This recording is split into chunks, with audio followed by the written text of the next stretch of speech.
Udah ya. Assalamualaikum warahmatullahi wabarakatuh. Sebelumnya perkenalkan kami dari kelompok 104 dengan anggota Adeline Faustina Supono dengan NIM D100190024 dan Umi Fadla Duha dengan NIM D100191995. Di sini kami dari kelas C, praktikum software BIM, dan akan menjelaskan mengenai bagaimana praktikum software BIM. Nah, untuk yang pertama ini kami akan menjelaskan mengenai soal dan akan dijelaskan oleh Adeline. Untuk soal sendiri dari kelompok kami mendapatkan soal tipe 5 dengan ukuran sebagai berikut. Dengan denah fondasi sebagai berikut. Denah lantai 1, denah lantai 2, denah lantai 3, denah lantai 4, dan denah atap.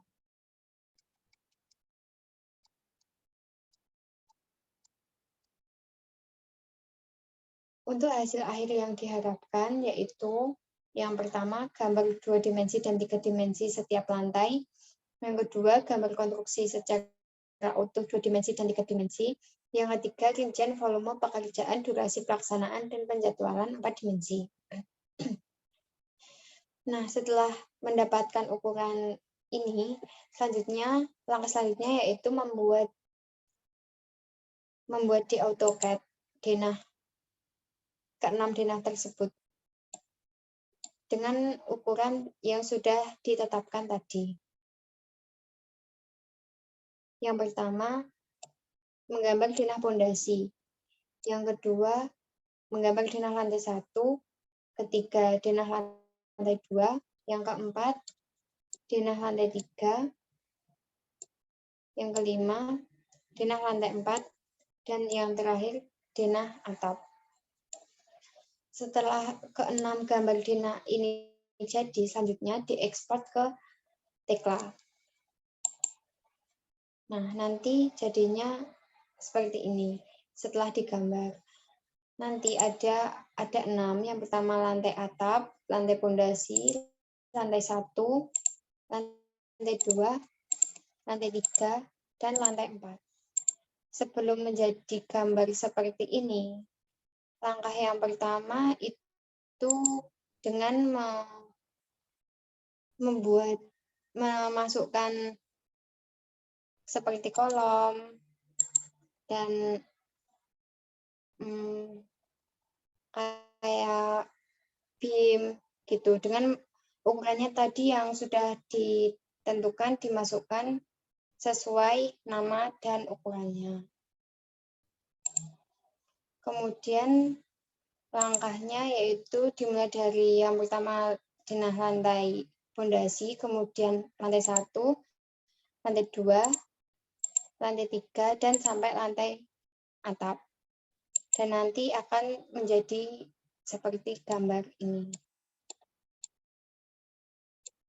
Setelah gambar ini selesai tadi, langkah selanjutnya yaitu membuat tangga dari basement sampai basement, kemudian lantai 1, lantai 2, lantai 3. Mungkin dari penjelasan Tekla seperti ini, selanjutnya akan dijelaskan kepada Umi. Nah, kemudian setelah kita selesai dalam pembuatan Tekla, kemudian kita mengekspor ke dalam aplikasi Navisworks. Nah, untuk langkah awal dalam pembuatan Navisworks, itu kita memasukkan jadwal terlebih dahulu.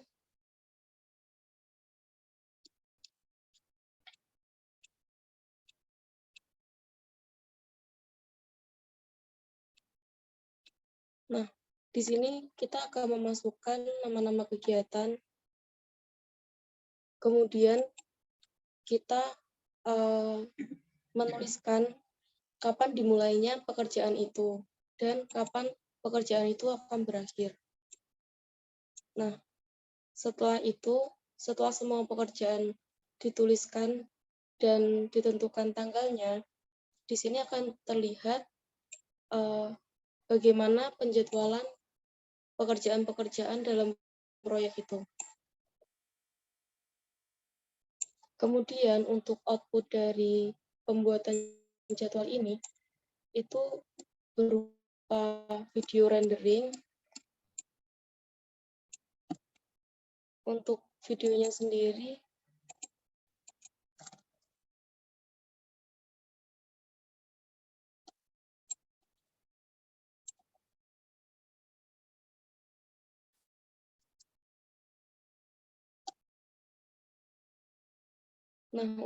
sendiri itu seperti ini.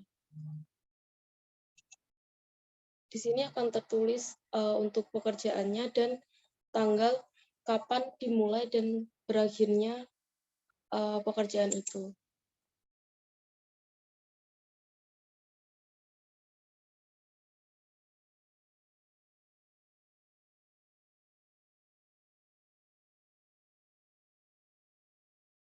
Jadi video ini juga menjelaskan bagaimana suatu bangunan itu dimulai dari fondasi sampai dengan lantai atap.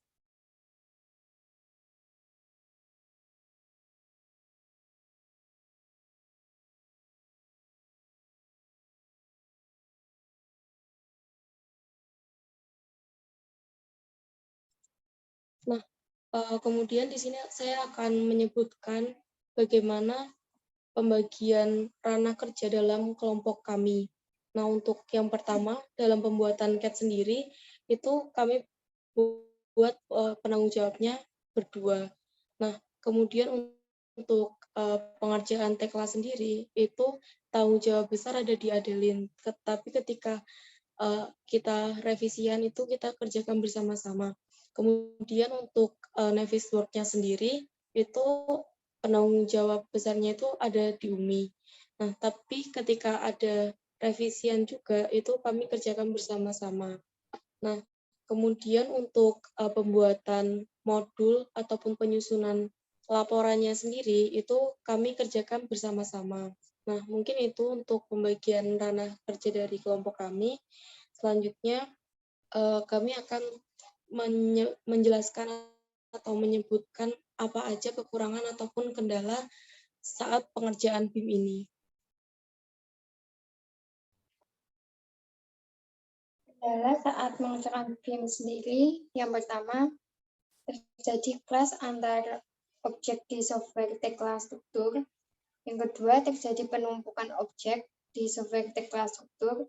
Yang ketiga, kurang mengerti dalam penjadwalan yang logis pada saat di lapangan. Yang keempat, ketika diekspor dari tekla struktur ke Navisworks, ada bagian bangunan yang tidak keekspor. Dan yang terakhir yaitu saat ekspor tekla struktur ke Navisworks, bangunan berubah warnanya menjadi ungu.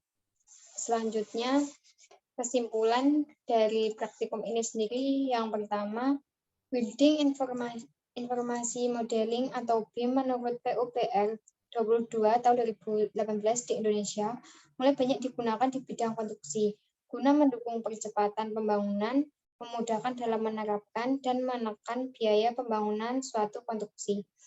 Yang kedua, Building Informasi Modeling atau BIM atau pemodelan informasi bangunan adalah sebuah proses yang digunakan untuk membuat dan mengelola gambaran digital dari ciri fisik dan fungsional sebuah bangunan.